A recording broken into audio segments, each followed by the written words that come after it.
49 ayat 28, laki-lakinya 49 ayat 10. Dan sama-sama nanti kita baca Wahyu pasal 1 ayat 6. Oke, yang perempuan dulu, Kejadian 49. 1, 2, 3. Itulah semuanya tugas saya, 12 jumlahnya, dan inilah yang dikatakan ayahnya kepada mereka. Ketika ia memberkati mereka, tiap-tiap orang diberkatinya dan menempatkan di hidupnya kepada mereka masing-masing. Oke, yang laki-laki 49 ayat 10.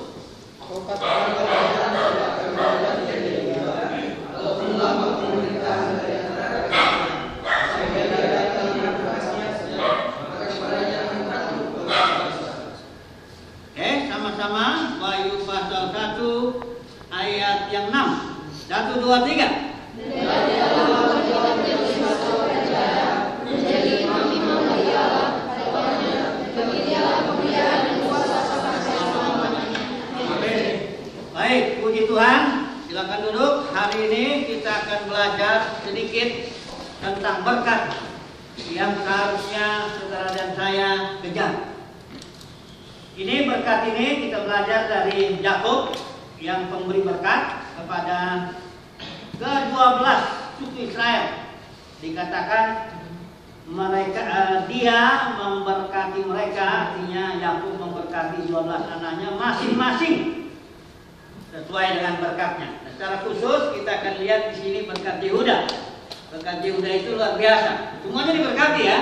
Tapi di sini Yehuda ini dikatakan ayat 8-nya, ayat 8 bagian terakhir itu anak-anak ayahmu akan sujud kepadamu. Itu ayat 8-nya ya. Itu berkat itu bahwa orang sujud kepada kita, yang itu saudara kita.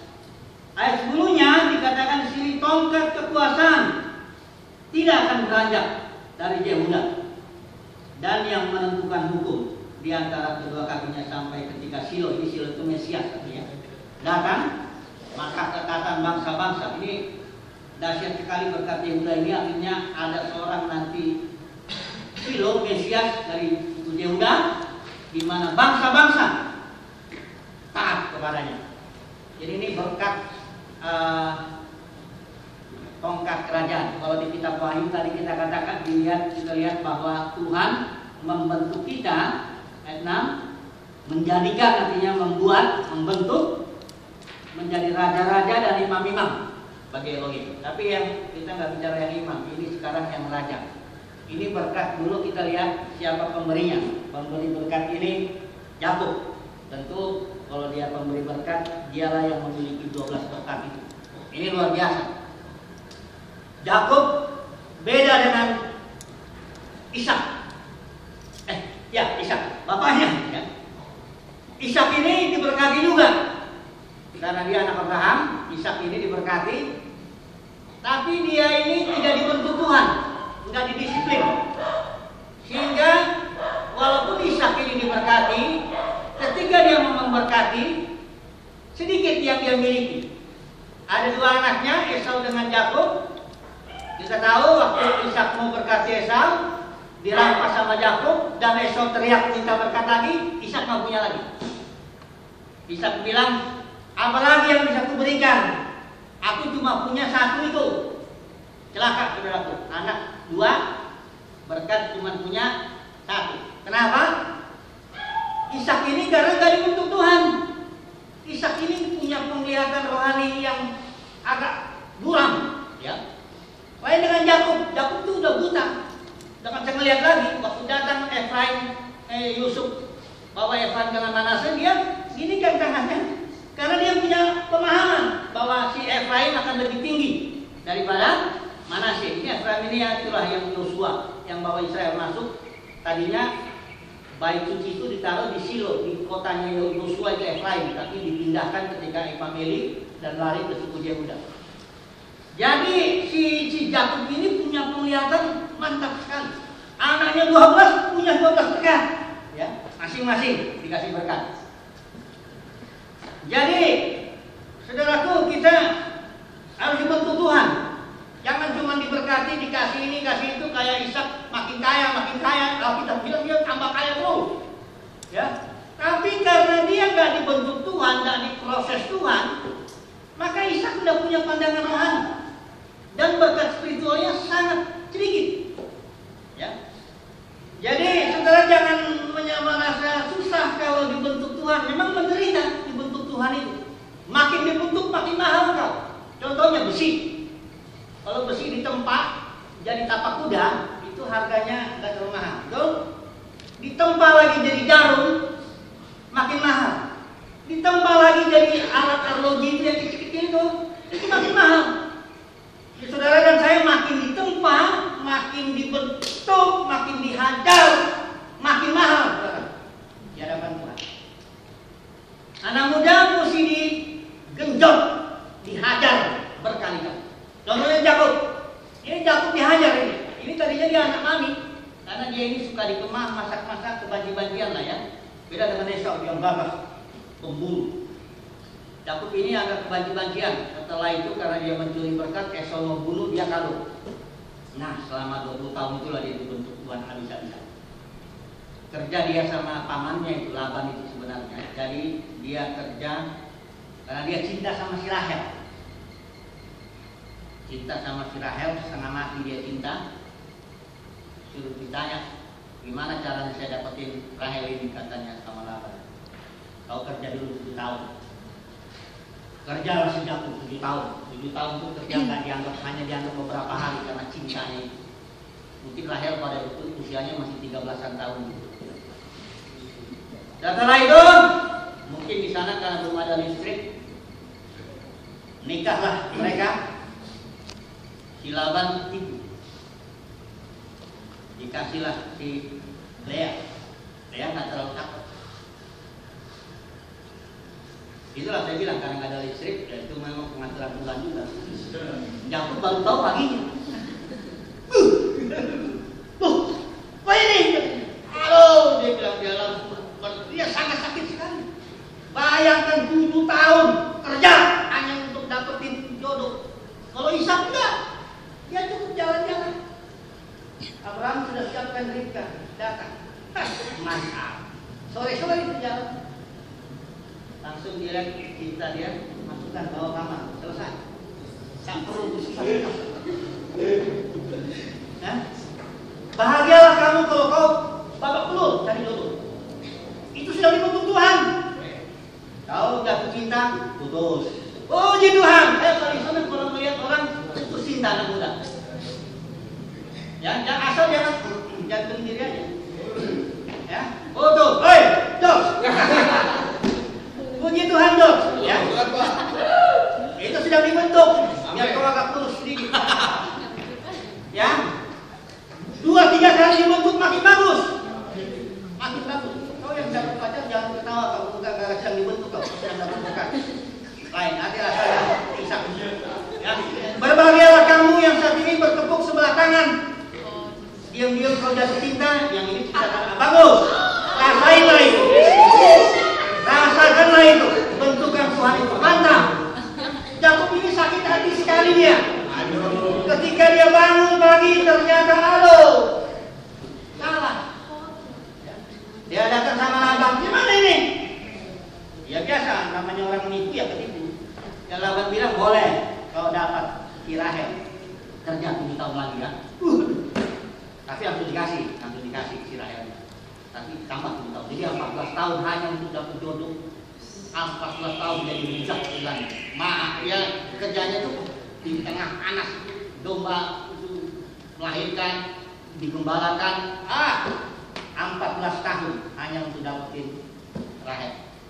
Udah gitu Rahel udah paling dicintai kan? Tahu-tahu Rahel dimatikan ke Tuhan. Aduh, dia tuh paling sayang sama si Rahel, ini duluan yang mati. Kepukul lagi Yakub itu. Itu sudah nggak ngerasain ya kalau lebih sakit tuh kalau udah punya istri mati istri ketimbang masih pacaran.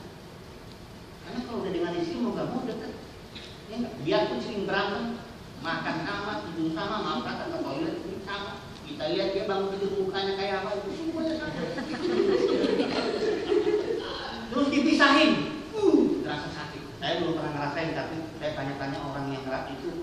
Saya ingat itu siapa Ronald Reagan itu yang meninggal itu, tapi terkenal di sana istrinya itu siapa Nancy, sampai dia tidur di mayat itu, petinya itu dia tidur begini tuh. Kayaknya dia nggak mau dipisah. Sudah hidup puluhan tahun diputus, menderita sekali.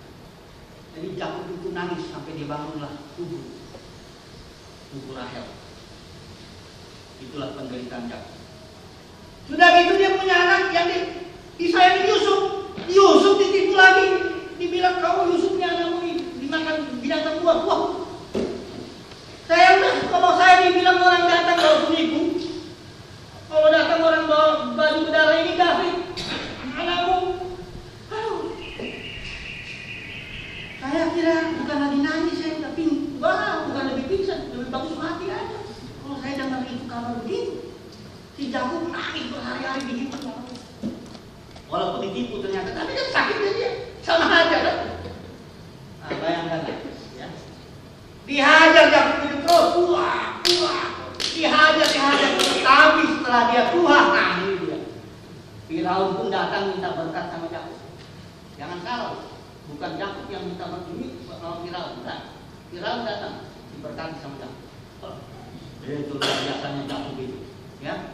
Waktu matinya, seluruh tua-tua Mesir pun datang. Makanya ya tapi beda ya dengan sekarang ya. Saya nggak tahu kalau saya mati jangan-jangan nggak ada pun yang nangis. Beda. Jangan dulu ya langsung dipikir nggak ada kemuliaan karena ini Alkitab ini. Coba lihat Lady Di.